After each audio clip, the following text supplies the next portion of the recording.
10 ans. J'ai passé 10 ans de ma vie dans différentes entreprises à me demander « mais qu'est-ce que je fous là ?» Ça manquait de sens, ça manquait de résultats, ça manquait de challenge. Sur combien de projets j'ai travaillé qui sont jamais sortis? Je bossais sur des trucs, je savais pas où ça allait. Avec le recul, je me rends compte que pendant toutes ces années, je manquais clairement d'accompagnement.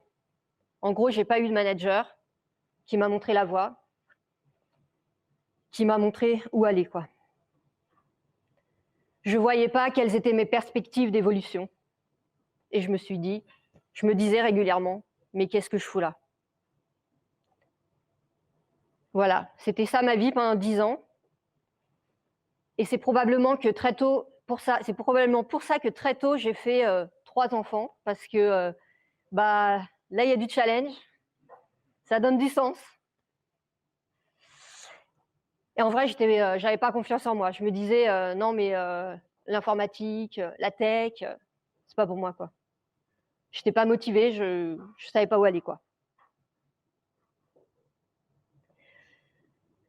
Il y a même des fois où je me disais bah tiens, si j'allais ouvrir un food truck au fond de la forêt, tiens, ça c'est sympa quoi, plutôt qu'à aller au bureau, faire de l'informatique. Puis en fait régulièrement, encore maintenant, parfois je me dis: «Non mais de toute façon à quoi bon, je suis bonne qu'à rester à la maison à m'occuper des enfants quoi». Mais en fait non, non c'est pas possible. Je peux pas rester à la maison et m'occuper des enfants. Un petit peu, mais pas trop quoi. En fait moi j'ai besoin quand même de bosser, j'ai besoin de m'accomplir, j'ai besoin de travailler sur des projets un peu compliqués, un peu tech, de parler avec des gens où je comprends rien à ce qu'ils me disent, mais c'est pas grave, je m'accroche. Et j'ai besoin de tout ça. En fait, j'ai besoin de bosser quoi, tout simplement. En 2018, Le Bon Coin me contacte sur LinkedIn. Voilà, j'y crois pas trop. Je me dis: «OK, bon, on va voir». Mais en fait, je m'imaginais pas à l'époque que ça allait changer ma vie. Là, j'ai découvert un monde nouveau. Ça a l'air con comme ça, mais en gros, j'ai découvert que il était possible de mettre en application les théories agiles que j'avais lues dans des bouquins. J'avais des copains qui bossaient dans des boîtes, qui faisaient des trucs, qui faisaient des rituels, des choses comme ça. Mais je ne l'avais jamais vu jusque-là. Et là, j'ai découvert ce nouveau monde. Et là, je me suis rendu compte qu'en fait, bah, c'était possible de travailler avec des gens engagés, motivés. C'était possible de se marrer, en fait, tout en travaillant sur des trucs un petit peu compliqués, un peu techniques. Et là, j'ai compris ce que c'était l'agilité. Pour moi, c'est priorité aux individus, priorité à la collaboration, à l'adaptation, des choses que je n'avais pas vécues dans mes premières années. Et je me suis dit, et je me dis encore, plus jamais je ne travaillerai dans une entreprise qui n'applique pas ces concepts d'agilité. Et plus jamais je ne travaillerai dans une entreprise qui ne prend pas soin de ses collaborateurs et qui ne les accompagne pas dans leur quotidien, dans leur carrière. Je m'appelle Carole Loiseau. Je suis Engineering Manager chez Le Bon Coin depuis 4 ans et demi. C'est quoi Engineering Manager chez nous? J'encadre une équipe de développeurs, de QA, de DevOps, de data quelque chose. Et je m'assure que tout le monde a ce qu'il faut pour bien travailler. Je m'assure qu'on a les bonnes personnes pour faire les projets. Et je les accompagne dans leur carrière, dans leur outillage, dans leur méthode. En 2020, j'avais besoin d'un peu de changement. J'étais dans une équipe qui marchait bien. Et puis, mon directeur de l'époque me parle de l'Argus. L'Argus avait été racheté par Le Bon Coin l'année auparavant. Et il me dit tu sais, l'Argus, les gens sont hyper sympas. Hein. Bon, c'est un petit peu le bazar, mais c'est sympa. Et puis, on a besoin de gens comme toi, Carole, pour amener l'agilité, la transparence, les valeurs agiles finalement, qu'on a chez Le Bon Coin, qu'on vit au jour le jour. pour les amener dans les équipes de l'Argus. Donc, bah, tiens, on a besoin d'engineering manager, viens avec nous. Bon, bah, quand on te dit ça, forcément, tu y vas, quoi. Tu dis, on a besoin de toi, ok, j'y vais. J'y vais parce que je me dis, bah, en fait, moi, ce que j'ai découvert là, ces dernières années, bah, c'est à mon tour de le transmettre. Je vais prendre mon petit bâton de pèlerin et puis je vais y aller. Je vais aller voir ces équipes où apparemment, c'est pas tout à fait agile. Ouais, un peu, bah, voilà, infiltré, quoi. Je me suis vraiment sentie comme ça. Maintenant que vous me connaissez un petit peu, j'ai 3 questions pour vous. Qui, dans la salle, s'est déjà retrouvé dans une équipe à qui on a demandé de changer sa façon de travailler, ses valeurs, sa culture, quoi? Ok, on a un certain nombre.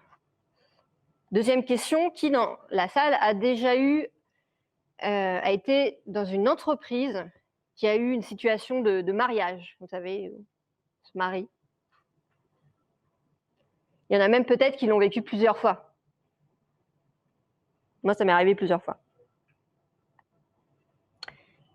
Dernière question, bah, du coup, qui dans la salle n'a jamais vécu ni l'un ni l'autre? Ok, bah vous pouvez partir, c'est bon. Parce que...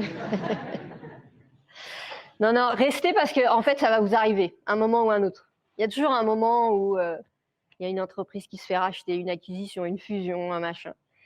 En fait, ça nous arrive tous à un moment de devoir faire cohabiter des équipes. Moi, mon intention aujourd'hui, c'est simplement de témoigner de ce qui s'est passé ces 2 dernières années dans mon équipe. Vous en ferez ce que vous voulez, mais je suis convaincue que qu'on soit dans l'organisation, qu'on soit développeuse, QA, UX, PO, manager, étudiant, stagiaire, ben on a tous quelque part un petit peu d'influence et on peut faire bouger les lignes.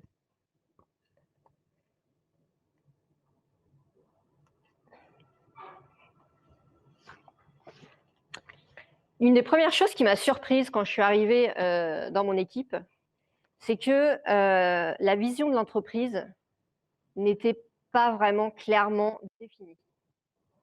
Et du coup, les équipes ne savaient pas trop où aller. Et du coup, comme elle n'était pas clairement définie, elle n'était pas non plus partagée. Et notamment, bah, les développeurs, les développeuses ne savaient pas trop, ils faisaient des trucs, des projets. Avant de rentrer dans le vif du sujet, il faut que je vous explique un petit peu comment ça marche chez Le Bon Coin. Comment on est organisé au niveau du service Product and Tech. En fait, on a un binôme à chaque niveau hiérarchique, un binôme produit et tech. Donc, tout en haut, on a le CPO, le CTO, qui chapeaute des tribes. Aujourd'hui, on a à peu près 8 tribes, ça change tout le temps. Et dans les tribes, on a les feature teams. Et dans chaque feature team, on a un binôme produit et tech. Le product owner qui gère le quoi, qu'est-ce qu'on va faire, qu'est-ce qu'on va développer, quel KPI on va suivre, et l'engineering manager qui gère le comment, qui va bosser dessus, quel stack technique on va utiliser, quel process on va mettre en place. Donc moi, il y a 2 ans, on s'est mis dans, côté Argus, on est la Tribe Motors. Donc on est organisé un petit peu comme ça. Il y a plusieurs feature teams. Il y en a qui sont à Nantes, il y en a qui sont à Paris. Moi, j'ai une équipe, on va dire une équipe de 10 personnes environ, qui a des QA, des devs, des data scientists, etc. Voilà, ça c'était pour vous remettre un petit peu dans le contexte et que vous compreniez un peu de quoi je parle. Donc il y a 2 ans, la direction, donc le directeur produit et directeur technique, ont demandé aux équipes, ont demandé assez fortement de mettre en place un certain nombre de choses, des choses qu'ils n'avaient jamais ou très peu fait jusque-là. Ils leur ont demandé, 1, de mettre en place le management des personnes au niveau de chaque feature team, donc d'avoir des engineering managers. 2, de faire des démos toutes les 2 semaines, quelque chose de très nouveau. Et enfin, de faire des roadmaps à 3 mois. Alors forcément, quand on annonce ça, les premières réactions, elles sont un peu en opposition, normal, dans tout changement. Donc là, on entend des gens qui disent, là, j'ai mes collègues devant, donc ils vont se reconnaître. Ils disent quoi, engineering manager, mais qu'est-ce que ça veut dire? Parce que moi, j'ai toujours été chef de projet technique. Là, on me dit tu passes engineering manager, j'ai pas été formée, je sais pas ce que ça veut dire. Qu'est-ce qu'on attend de moi en fait, au vrai? Moi, je rigole parce que je l'ai encore entendu il y a pas très longtemps. Au niveau des démos toutes les 2 semaines. Non mais sérieux, des démos toutes les 2 semaines. Mais nous, nos projets, ils sont super compliqués. Puis ils sont super longs. Qu'est-ce que vous voulez qu'on vous montre toutes les 2 semaines? C'est hyper technique, personne ne va rien comprendre, ça va pas du tout les intéresser. Vous avez déjà entendu ce genre de choses? Ouais. Des roadmaps à 3 mois. Alors 3 mois, on ne sait même pas ce qu'on va faire la semaine prochaine, alors en 3 mois, vous imaginez quoi. Et puis en fait, c'est à moi product owner, moi EM, moi dev, de réfléchir aux priorités, à ce qu'on va faire là dans les 3 prochains mois. Waouh, pas évident. Alors pour préparer la conférence, là, aujourd'hui, j'ai fait une petite enquête auprès des personnes qui étaient déjà là avant que j'arrive et qui sont toujours là, donc comme quoi, ils étaient motivés. Et je leur ai demandé quels sont les changements qu'on a mis en place là ces 2 dernières années et quels ont été leur impact sur votre performance, enfin sur la performance de l'équipe. Et alors qu'est-ce qu'ils m'ont répondu?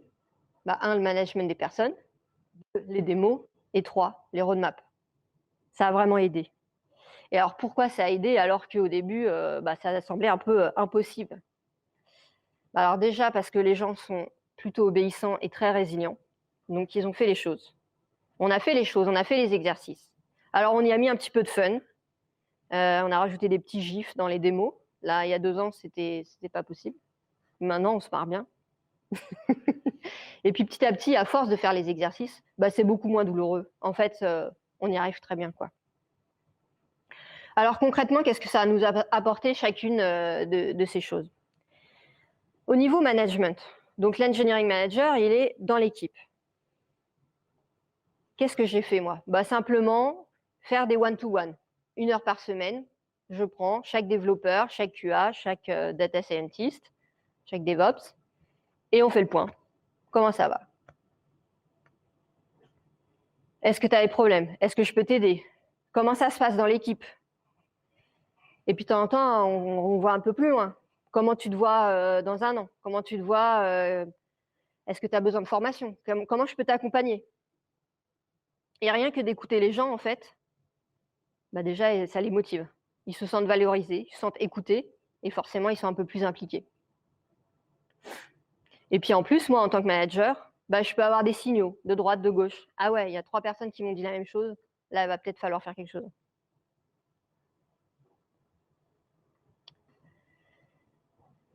Les démos. Les démos, ça donne de la visibilité.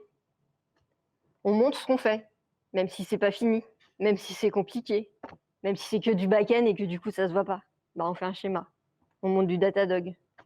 On a fait une doc, et on monte la doc. On n'a pas rien fait. On fait des choses tout le temps. Et on récupère du feedback. Et puis, on apprend à être humble aussi, à dire, ouais, je montre un truc, c'est pas fini, on a encore des choses à faire. Et d'ailleurs, voilà ce qui nous reste à faire. Et c'est OK. Et on fait tomber la pression, en fait, de l'exercice. À force de le faire tous les 15 jours, ça devient facile. Aujourd'hui, les démos de la Tribe Motor, c'est 150 personnes, tous les 15 jours, qui écoutent des développeurs, des développeuses, parler de leur projet. Il y a le service client qui vient, il y a les commerciaux, il y a même le DG qui vient. Et en fait, eux, c'est hyper utile, ils ne comprennent pas tout. Mais c'est pas grave, ils viennent quand même, parce qu'ils savent ce qui va arriver, ils savent ce qui ne va pas arriver. Et ils peuvent aussi adapter leur discours vis-à-vis de leurs clients. Et puis nous, en tant qu'équipe, ah ouais, en fait, il y a telle autre équipe qui travaille aussi là-dessus. Ah, c'est cool, je suis contente de le savoir, comme ça, je vais pouvoir être un petit peu anticipée, quoi. Il ne faut pas tout me péter comme la dernière fois. Donc, on anticipe aussi un petit peu plus les dépendances.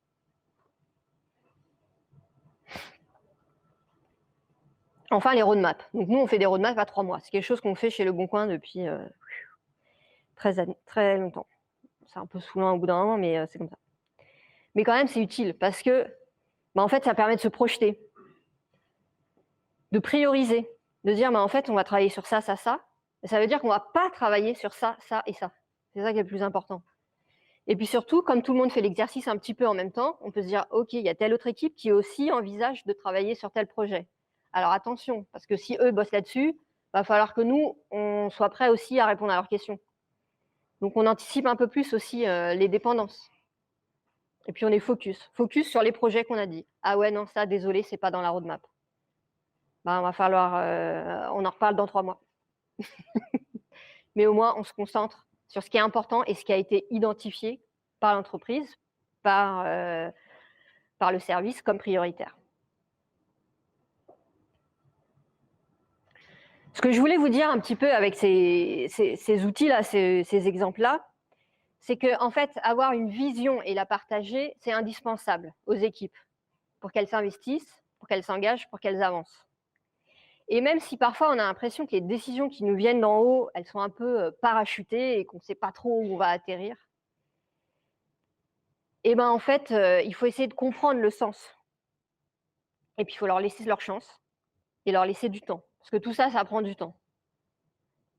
Les démos, elles ne sont pas parfaites. Nos roadmaps, elles ne sont pas parfaites. Le management, il a encore plein de choses à apprendre. Mais ce qu'il faut qu'on retienne, en fait, c'est quelle valeur va amener tel et tel outil, telle pratique. Et surtout, moi, quelle est la valeur que j'apporte, où je me positionne dans ces projets, dans cette roadmap, dans le service. Et ça apporte beaucoup de valeur. En faisant mon enquête là auprès des anciens qui sont toujours là, je leur ai demandé aussi, parmi tout ce qu'on a changé dans l'organisation de l'équipe ces derniers mois, ces dernières années, comment ça a impacté finalement la performance de chacun et du coup de l'équipe, quoi. Et en fait, ce qu'ils m'ont répondu, c'est que la communication aujourd'hui est beaucoup plus fluide qu'avant. Et moi, ce que j'ai pu observer, c'est que les équipes sont beaucoup plus engagées. Alors, on n'a rien inventé. On a fait du classique. Ce que je vais vous expliquer là, vous le savez, c'est écrit dans tous les bouquins. Mais par contre, ce que j'ai essayé de faire à chaque fois, c'est de donner du sens. Pourquoi on va essayer de mettre tel rituel? Pourquoi on va essayer d'utiliser tel outil? Et puis, vous savez quoi? On va appliquer la méthode du chouari. Pour ceux qui ne connaissent pas, c'est je fais les règles. En fait, c'est écrit dans le bouquin, on va commencer comme ça. Puis après, une fois qu'on commencera, qu'on les vivra au fond de nous, qu'on les aura expérimentés, on va les comprendre. Et on va se dire, ah ouais, ok, c'est pour ça que, je disais tout à l'heure, on faisait des démos, des machins. Et puis après, on verra, on pourra les adapter. Parce que moi, je pense que c'est en faisant les choses, c'est en changeant les comportements, que finalement, petit à petit, on va changer la culture. Et qu'on va devenir agile quelque part.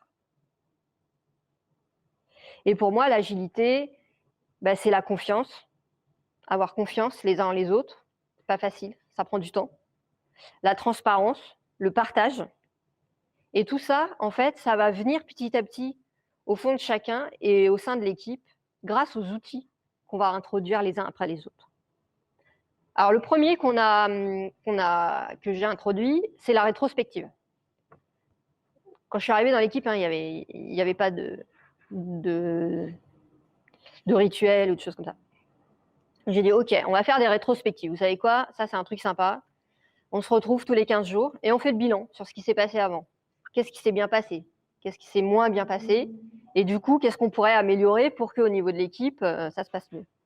Alors ça, c'est pas évident parce que ça veut dire qu'il faut s'ouvrir. Et là, on parlait de confiance tout à l'heure. Va dire à tes collègues, ouais, j'ai pas été très bon sur ce truc-là. Ou il y a ce truc-là, franchement, on n'est pas très bon dans l'équipe, il faudrait qu'on s'améliore, quoi.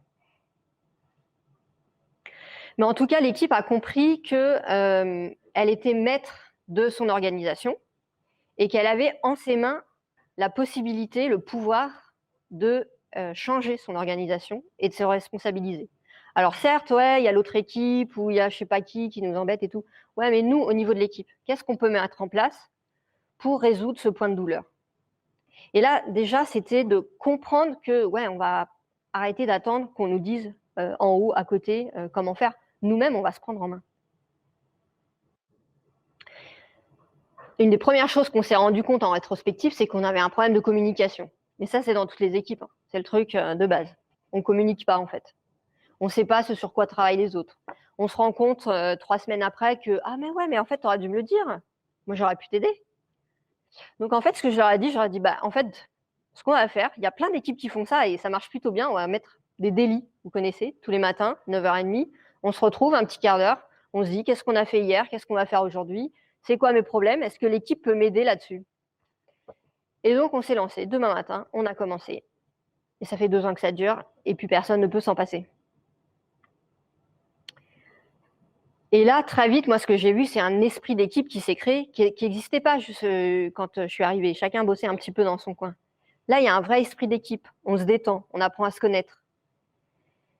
Et puis, quand on est en confinement ou en télétravail, il y en a, ils parlent à personne de toute la journée. C'est le petit moment social de la journée, c'est le délit du matin. Donc c'est quand même hyper important.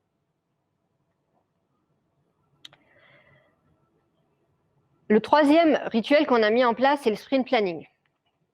Alors ça, c'est un petit peu plus compliqué parce que c'est pas juste faire le bilan sur ce qui s'est passé, mais c'est anticiper sur l'avenir et voir ce qui se passe, et se dire qu'est-ce qu'on va faire quoi, les 2 prochaines semaines.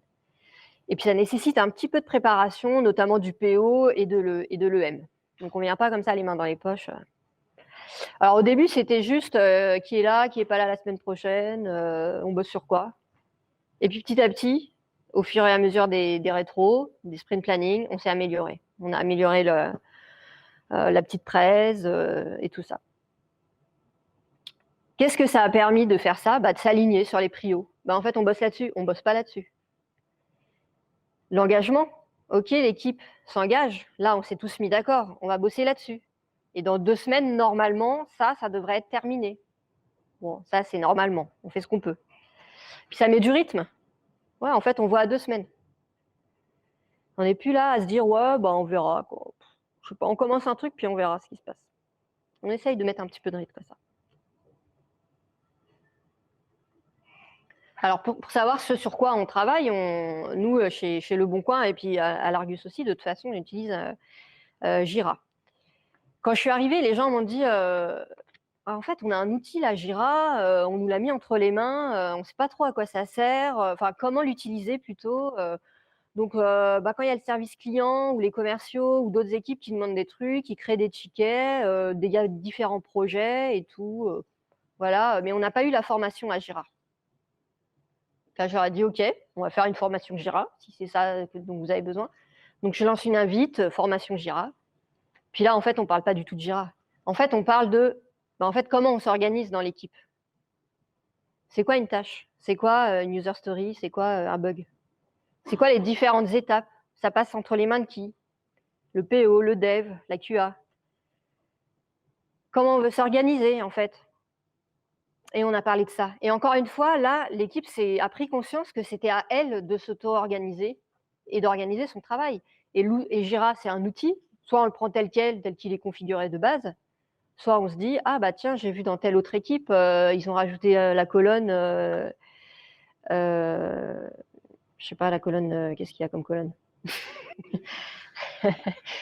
Mince, le truc là où on lit le code, là, code review, voilà. On peut rajouter une colonne code review si vous voulez, si vous pensez que c'est important, allons-y. Voilà, je me suis perdue du coup.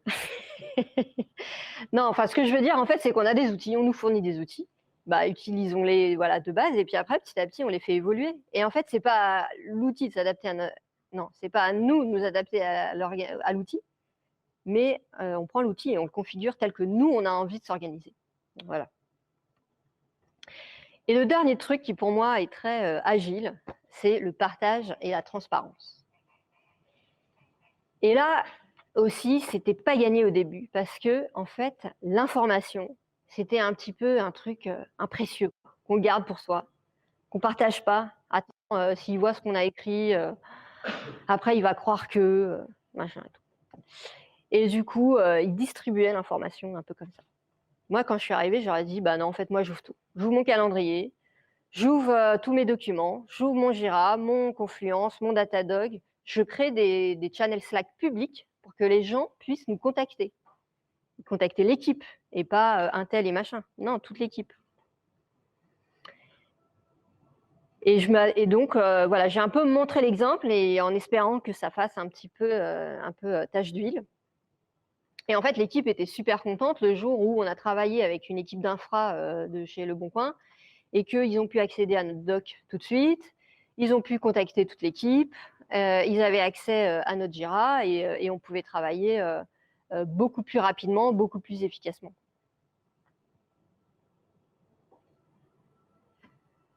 Bon, donc vous l'avez compris.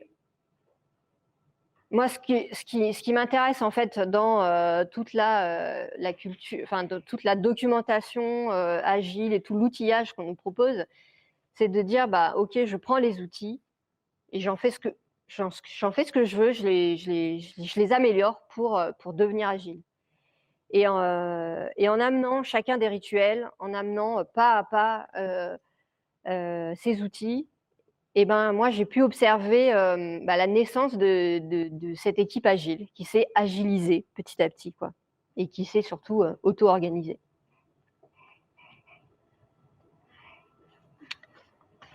Alors en plus en tant que engineering manager, donc ma responsabilité c'est de faire en sorte que l'équipe marche, fonctionne, etc. Mais aussi j'ai ma casquette de coach, quoi, de manager individuel. Et pourquoi c'est important? En fait, il faut que chacun et chacune aussi progresse. On a tous besoin, je l'ai dit au début, on a tous besoin de progresser, on a tous besoin d'avancer. Et puis en plus, s'il y a des personnes dans l'équipe qui ne sont pas au niveau, c'est compliqué pour le reste de l'équipe. Donc ça peut pourrir un petit peu l'ambiance. Et puis donc voilà, il faut que chacun progresse. Donc là, je vais vous raconter l'histoire de 3 types de profils. Les jeunes développeuses, les développeurs un peu plus seniors et le cas du PO. J'ai de la chance, il n'est pas là aujourd'hui. Voilà, on s'impose. Alors, le premier cas, c'était facile. C'était les jeunes. J'avais 2 data scientists qui étaient plutôt motivés, qui avaient des bonnes bases techniques, qui sortaient de l'école, mais qui avaient encore pas mal de choses à apprendre. Donc, ce que j'ai fait tout de suite, c'est que je les ai envoyés à La Ruche. La Ruche, c'est un programme chez Le Bon Coin qui permet de former des jeunes recrues à un certain nombre de bonnes pratiques de développement. Donc, du TDD, du pair programming, la code review, quoi d'autre, se donner des feedbacks, des choses comme ça. Donc, sur 2 semaines, il y a une petite formation. Donc, elles sont allées, elles sont revenues hyper contentes. Elles avaient appris plein de choses. Et puis, elles se sont ouvertes. Elles se sont dit « Ah ouais, en fait, j'ai encore beaucoup de choses à apprendre. » Mais en plus, elles avaient des perspectives d'évolution.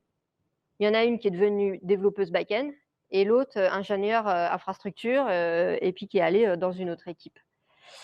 Et puis ce qui s'est passé surtout, c'est qu'une fois revenues dans l'équipe, elles ont, elles aussi, à leur tour, prêché la bonne parole et influencé les autres. Et notamment quand il y avait des nouveaux qui arrivaient dans l'équipe, ils se sont dit « Ok, ici on fait du TDD, et ben on fait du TDD. Ok, on fait de la code review, et ben on fait de la code review. » Et du coup, elles ont, voilà, grâce à leur formation, ça a servi à toute l'équipe. Donc ça, c'était un super succès pour moi. Je suis très contente. Le deuxième cas, un petit peu plus compliqué. Là, j'ai quelques personnes dans l'équipe qui ont commencé à travailler dans les années 80-90, qui travaillent sur Oracle notamment, je ne vais pas les citer. Et là, la formation, ce n'est pas forcément leur priorité. Alors j'ai essayé, j'ai demandé à un coach de chez Le Bon Coin de venir les accompagner parce que j'avais envie qu'ils fassent aussi de la code review, du pair programming, toutes ces belles choses qu'on apprend. Ça n'a pas pris. C'était bon, voilà. C'est pas leur priorité de se former. Donc moi j'ai appris, j'ai compris que en fait tout le monde n'était pas forcément intéressé, forcément en état ou enfin c'est pas leur priorité, quoi. Donc j'ai accepté ça. Par contre, moi ce que j'attends d'eux, c'est que quand même ils soient accueillants par rapport aux initiatives de l'équipe et qu'ils ne soient pas trop en opposition. Alors le dernier cas, c'est le cas du product owner. Alors le product owner, jusque-là, il était plutôt chef de projet fonctionnel, il connaît très très bien son métier, le secteur de l'automobile sur le bout des doigts. Et là, on lui demande d'être product owner. Donc changement de rôle un petit peu.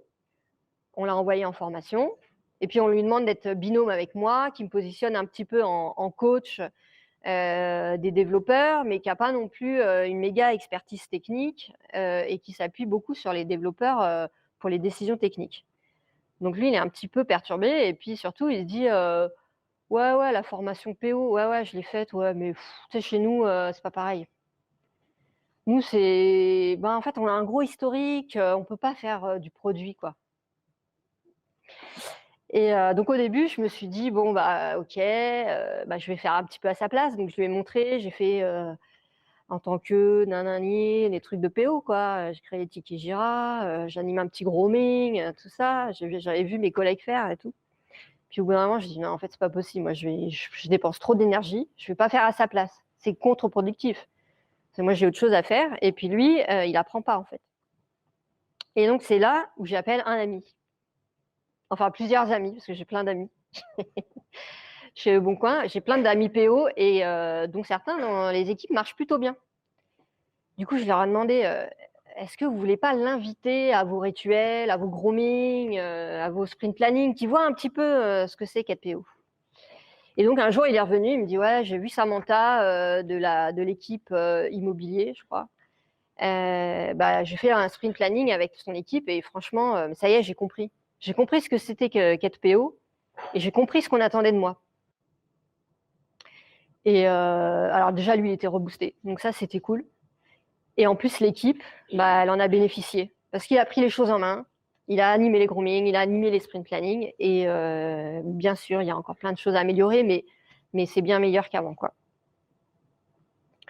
Donc pour conclure ce petit paragraphe sur l'apprentissage, en fait, la théorie, c'est hyper important. Il faut lire des bouquins, il faut aller en conférence, il faut regarder des vidéos. Mais en fait, moi, je pense que ce qui marche le mieux quand même, c'est de vivre les choses, c'est de les faire. Et donc d'aller dans une autre équipe, d'aller voir ce qui se fait ailleurs, de voler les idées des autres, les méthodes. Ah ouais, eux, dans leur doc, ils font ci, ça. Ok, on va faire comme eux, on va commencer comme eux. Surtout si ça marche bien. Franchement, il faut le faire, il faut copier, il faut faire pareil. Ça sert à rien de tout réinventer à chaque fois, quoi. C'est un peu le concept aussi de swarming pour ceux qui connaissent un petit peu, quoi. Donc voilà, s'inspirer des autres et faire. Et c'est comme ça finalement qu'on progresse et qu'on apprend, quoi. Ah oui, parce que Pau, je ne sais pas si vous l'avez vu, Pau, mais au début, c'est un gros naze. Hein. Il est motivé. Le mec il est motivé, mais c'est pas gagné, quoi. Et en fait, il apprend, il observe et il pratique, il pratique, il pratique. Et à la fin, c'est un super guerrier.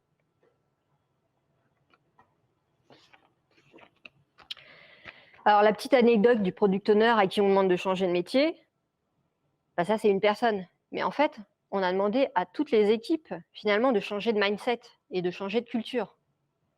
On a demandé aux équipes de passer d'une culture un peu DSI, c'est-à-dire je suis le service informatique qui répond aux uns et aux autres à toutes les demandes qui nous arrivent, à une culture produit.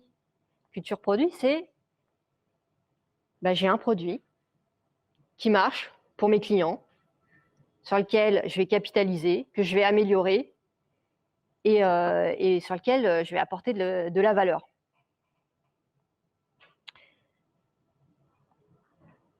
Et alors, c'est quoi en fait le problème de répondre comme ça au petit bonheur, la chance, à tout ce qu'on nous demande? C'est qu'on est là, on répond, on fait ah il y a machin qui me demande truc, et puis bidule, on répond au dernier. On est tout le temps en train de changer de contexte. On bosse sur tel sujet, sur tel autre. Tiens, il y a un bug ici. Attends, il y a une nouvelle feature. Attends, il y a le service client, le client XY là qui demande, c'est hyper important. Et au final, on prend pas de temps pour s'améliorer sur les process. On n'investit pas ni dans la tech ni dans le produit et on se retrouve avec des choses hyper compliquées et les gens qui se cassent la gueule, quoi.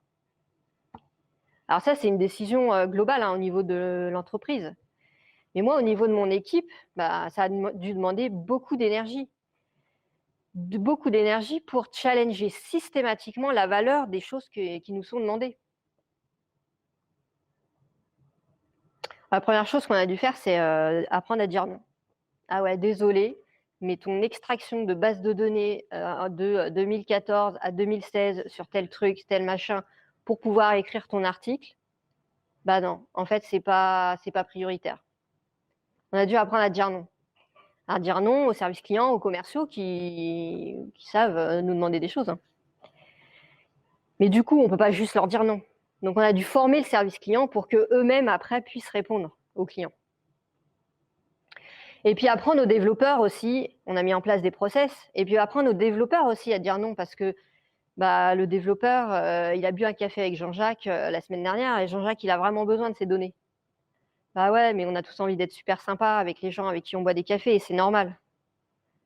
Mais à un moment, dans le boulot, on a mis des process en place, il y a des priorités, et il faut être concentré sur ce qui est le plus important pour l'équipe et pour l'entreprise, quoi. Et on a appris à faire moins aussi. On a fermé des choses, on a fermé des sites. Je ne sais pas combien on en a fermé, mais quelque chose d'incroyable. On a tué des services, on a tué pas des produits, mais des bouts de système qui tournaient dans un coin. On a dit, on arrête. On va se concentrer, en fait, sur les produits qui apportent le plus de valeur, donc qui ont le plus de chiffre d'affaires, qui touchent un maximum de clients, qui nous permettent après de pouvoir développer sur les bonnes features qui sont les plus importantes pour notre business. Et pour pouvoir faire ça, on a dû aussi stabiliser les systèmes, parce que c'était bug sur bug, incident sur incident. Donc là, à un moment, on a dit stop, on arrête. On ne fait plus rien de nouveau, plus de nouvelles features, on stabilise les systèmes. On a passé du temps à corriger des bugs, on a passé du temps à mettre des machines là où ça tombait toujours en panne. On a mis en place du monitoring pour pouvoir voir où il y avait les problèmes, pour se rendre compte des problèmes avant que ce soit les clients qui nous le disent. Ça la fout mal. Et maintenant, on a beaucoup moins d'incidents. Et maintenant, on peut vachement mieux se concentrer sur les nouveaux projets, sur de l'investissement et de l'innovation, quoi. Et c'est beaucoup plus intéressant du coup aussi pour tout le monde.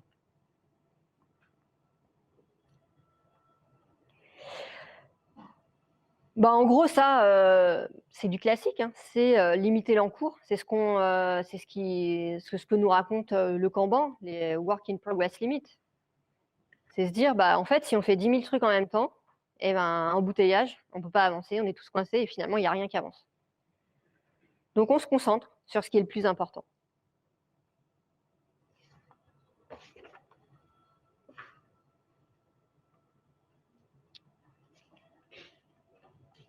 Vous vous rappelez, tout à l'heure, je vous ai dit, quand on m'avait appelé, on m'avait dit, ouais, tu vas voir, c'est un peu le bordel, mais les gens sont très sympas. Ouais, c'était ça. Les gens sont très sympas. Sauf que moi, au bout de 3 mois, c'était bug sur bug, incident sur incident. En plus, on était un peu l'équipe du vilain petit canard, ceux qui font pas comme les autres, qui sont pas très agiles, tout ça. Bon, et en plus, le président avait annoncé le énième couvre-feu. Enfin, moi, j'étais par terre, quoi. J'avais plus du tout de motivation. Je me suis dit encore une fois, mais qu'est-ce que je fous là? Et pourquoi je suis venue là alors que j'avais une bonne équipe qui marchait bien, j'étais tranquille et tout? Et au bout de 6 mois, les premiers signes. La résilience, ça paye. Déjà, il y a l'entretien de mi-année avec mon manager qui me dit « Non mais Carole, c'est vraiment super ce que vous avez fait là, mais ça n'a rien à voir avec ce qu'il y avait avant. » Ah d'accord, cool, merci, ça fait plaisir. Puis après, il y a l'équipe aussi, au moment des rétros ou des one-one. Ah ouais, non, mais là, moi je suis super motivée.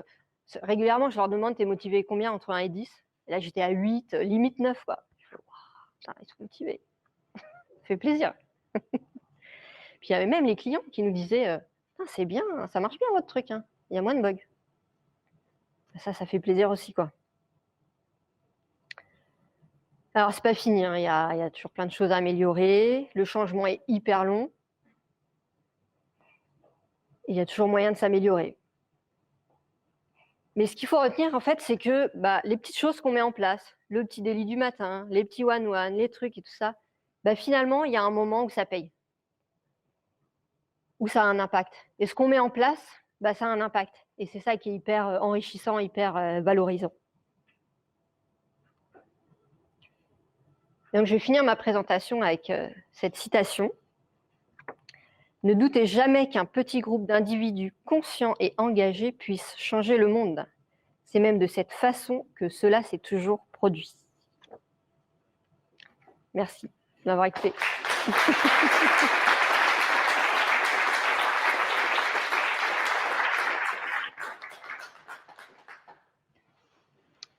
Est-ce que vous avez des questions?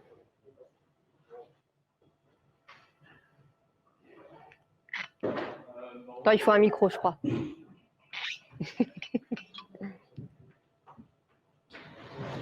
C'est pour les gens qui sont admis. Merci pour eux. Alors, dans le rôle de engineering manager, au-delà d'accompagner en 1v1, enfin, one-one les développeurs ou des choses comme ça, le reste du temps, en fait, il y a quoi comme mission Pas grand-chose. Non, bah, tout ça, mettre en place les process, mettre en place l'organisation de l'équipe, travailler avec le product owner sur la roadmap, sur les priorités, discuter avec les architectes, avec les devs pour dire bah, en fait, quelles solutions techniques on met en place, discuter avec les autres équipes, avec voilà, s'il y a des dépendances, réfléchir à la vision, à l'avenir, où va l'équipe, quelle est la mission de l'équipe, tous ces trucs-là en fait. Et puis il y a toujours des choses à améliorer. Recruter, ça prend du temps.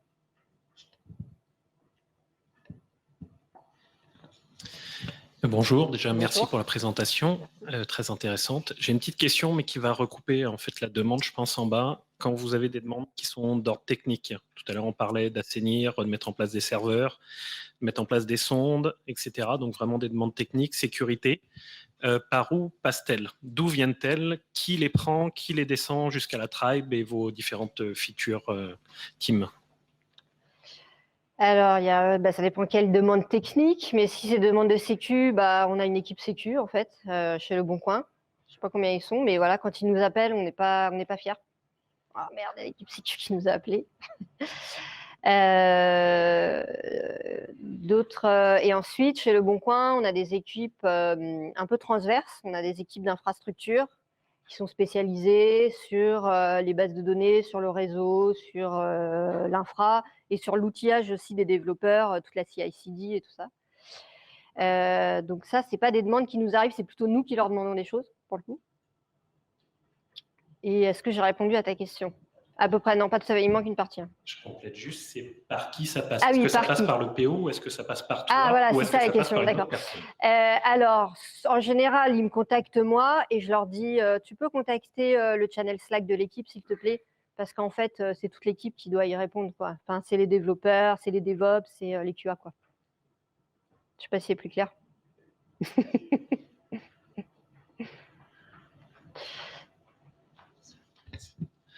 Bonjour.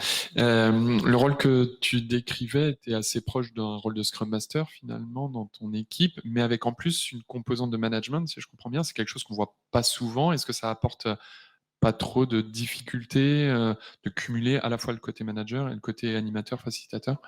Ouais, carrément, c'est une vraie question. En fait, chez nous, l'engineering manager a la responsabilité de l'agilité de son équipe, de mettre en place ce qu'il faut.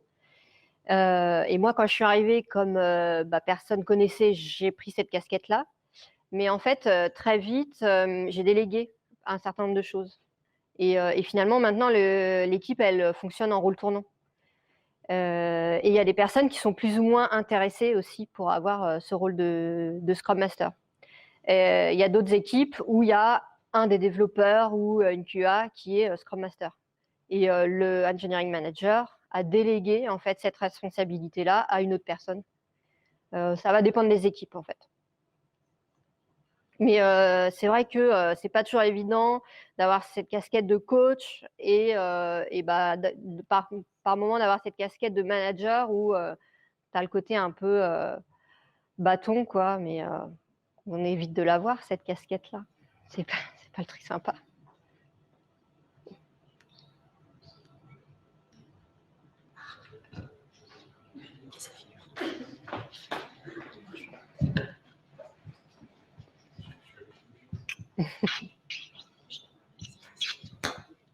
Oui, bonjour. Vous avez parlé beaucoup de l'organisation au niveau de votre équipe, ce que vous avez mis en place et voilà, tout ce qu'il y a eu pour la conférence. Vous avez aussi parlé de la tribu. votre tribe certainement il doit y avoir plusieurs équipes au sein de votre tribe. Et est-ce que l'organisation est la même au sein des autres équipes qui font partie de la même tribe ou pas du tout? Ou vous avez une volonté d'aller vers quelque chose d'harmonisé commun? Il y a des choses qui sont harmonisées, ce que je disais, les roadmaps, les démos, des choses comme ça. Et après, chaque équipe est autonome. Hein. Chaque équipe avance à son rythme aussi en fonction de sa maturité, en fonction des personnes qui sont là. Il y a des équipes qui sont très jeunes parce qu'on vient de recruter plein de personnes. Il y en a d'autres qui sont là depuis 10-15 ans. Donc forcément, ça ne fonctionne pas de la même façon. Et puis chacun a son scope aussi fonctionnel et technique. Et chacun traîne ses propres casseroles. Donc forcément, on s'organise un peu différemment, quoi. Après, on essaye de travailler ensemble. On a des communautés. En plus de nos équipes, en fait... les engineering managers, on essaye de travailler un peu ensemble, de partager justement sur nos pratiques, d'échanger. Les PO le font aussi, les devs le font aussi. On a ce qu'on appelle chez Le Bon Coin les guildes, où on se retrouve régulièrement, tous les 15 jours, pour parler de nos pratiques et justement essayer d'harmoniser parce que on est quand même tous calés sur le même calendrier, on est sur les 2 semaines, etc. S'il y en a qui faisaient 3 semaines et d'autres 1 semaine, ce sera un peu le bazar dans l'entreprise. Donc, il y a quand même des trucs qui sont assez calés, quoi.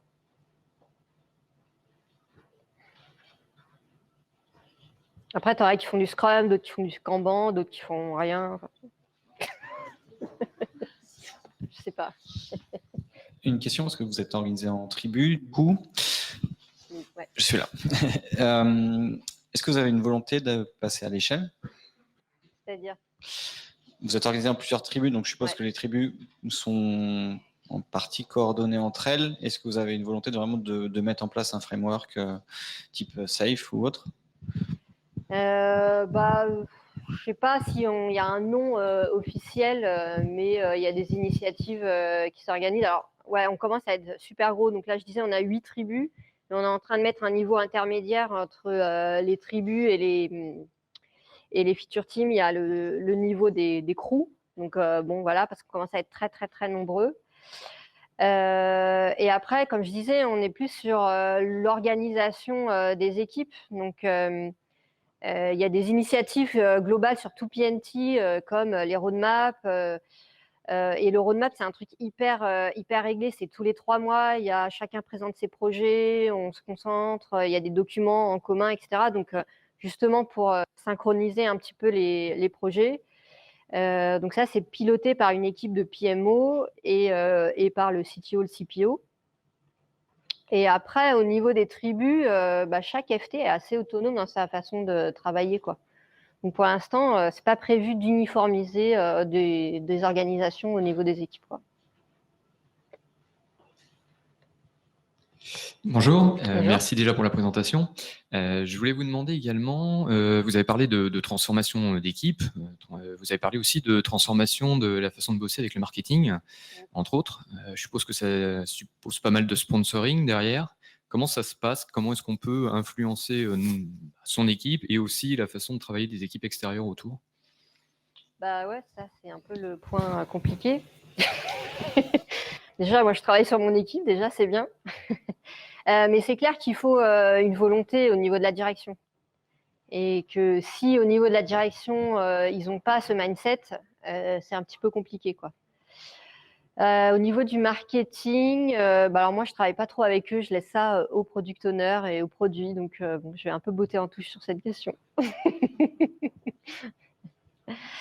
Non, mais en fait, voilà, on les a invités aux démos, aux choses comme ça. On essaye de faire des ateliers aussi un petit peu avec eux pour leur montrer que, en fait, on peut bosser et tout en, ce que je disais au début, tout en se marrant, tout en se détendant, quoi. On n'est pas obligé de se taper dessus et d'être systématiquement les uns contre les autres, quoi. On peut essayer de travailler ensemble, quoi, tout simplement.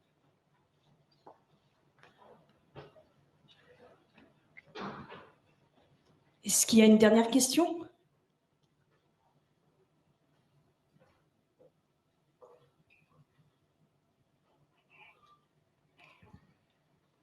Eh ben, on peut peut-être en rester là. Merci à toi. Merci.